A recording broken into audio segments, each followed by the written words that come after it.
Cinquième, calcul littéral 1, donner du sens, exercice 10, démonstration et structure. C'est le premier exercice de la série que je qualifierais objectivement de difficile. Donc c'est normal qu'il y ait des blocages. On va essayer de comprendre ensemble ce dont il est question. On considère un certain nombre entier n. On nous demande de donner en fonction de n la forme générale des nombres impairs et pairs. Donc on va essayer de se donner la liste. Donc 1 est pair. Donc les impairs, je vais les mettre en bleu. Après j'ai 3, puis j'ai 5, puis j'ai 7. Pour les pairs, j'ai 2, 4, 6, 8. Qu'est-ce que je remarque? Est-ce qu'il y a quelque chose en commun? Donc les pairs sont tous dans la table de 2. Donc pour les pairs, c'est pour 2, ça serait 2 fois 1. 4, c'est 2 fois 2. 6, c'est 2 fois 3. Et 8, c'est 2 fois 4. Donc on remarque que les nombres pairs s'écrivent toujours sous la forme de 2 fois un entier. Donc les nombres pairs, si n est un entier, s'écriront sous la forme de 2n ou 2 fois n. On avait dit que par convention, 2 fois n est égal à 2n. Pour les entiers impairs, qu'est-ce qui se passe? Est-ce qu'il y a cette histoire de 2 fois quelque chose? Oui et non. Par exemple, 3, c'est 2 fois 1 plus 1. 5, c'est 2 fois 2 plus 1. Et 1, c'est 2 fois 0 plus 1. Et 7, 2 fois 3 plus 1. 7 étant 6, auquel on rajoute 1. 5, c'est 4, auquel on rajoute 1.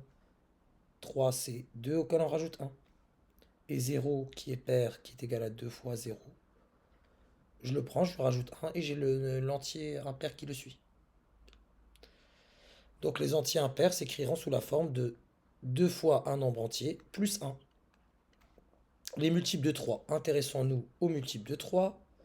Les multiples de 3, c'est 3 fois 0, 0, 3 fois 1, 3, 3 fois 2, 6, 3 fois... Donc c'est 3 fois n tout simplement. 3 fois un nombre. Quand on arrive à écrire un nombre sous la forme de 3 fois un entier, donc il est dans la table de 3, il est multiple de 3. Donc 3n. Et là, dans la question B, on nous demande, en utilisant les expressions littérales de la question A, démontrer que la somme de deux entiers consécutifs est impaire. C'est-à-dire qu'elle aurait cette forme-là. Bon, si on considère n un nombre, son successeur est n plus 1.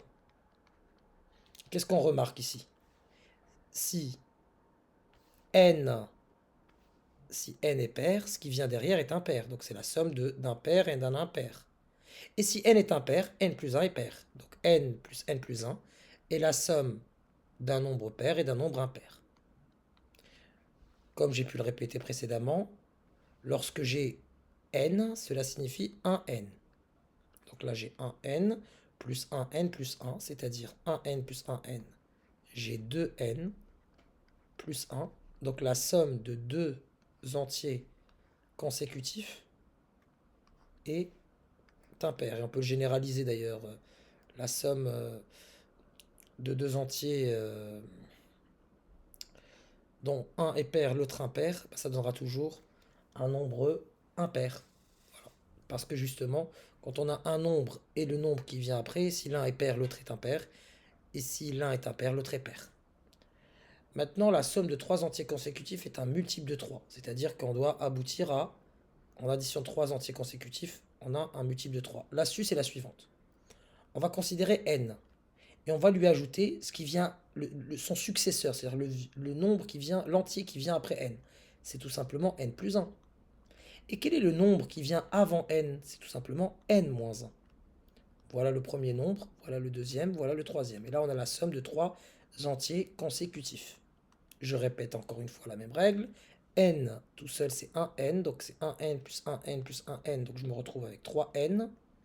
Et là, j'ai moins 1 plus 1, c'est 0. Donc la somme de trois entiers consécutifs est sous la forme de 3n, c'est 3 fois un nombre entier, donc c'est bien un multiple de 3.